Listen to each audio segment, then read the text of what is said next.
G'day and welcome back to another video where in this one we're going to go through 5 tips that you can do for your awning and that we're going to try out next weekend.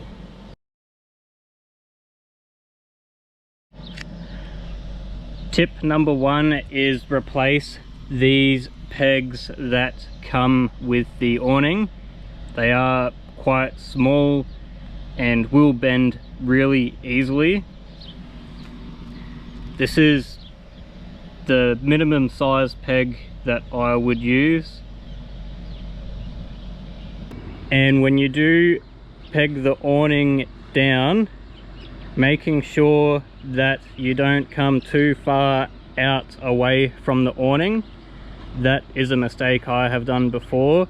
You want the guy ropes to be pulling more down rather than too far out.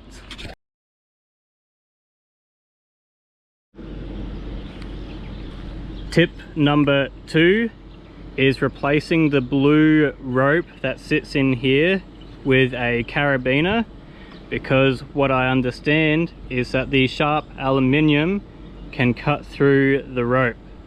So just replacing that there to ensure a strong tie down. Tip number 3 is having a way to secure the poles.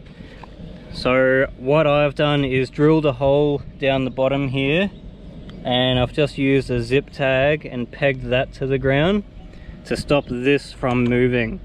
What can happen if a big gust of wind comes up here? The poles have a chance to lift up off the ground and swing up, and when that happens the whole thing collapses. So you need a way to secure the poles. Tip number 4 relates to a common issue with side awnings, and that is water pooling.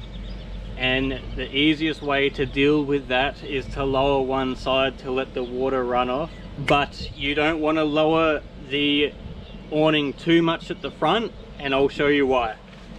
So the reason you don't want to lower the front of the awning too much is because of these joins here. These are quite flimsy.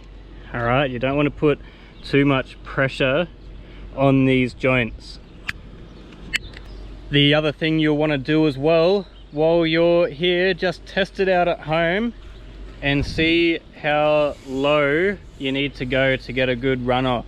Get some water, pour it on here and just see how it goes. That way you get a bit of an idea of what you're working with, and then when you head out camping you know roughly how far to pop the front down.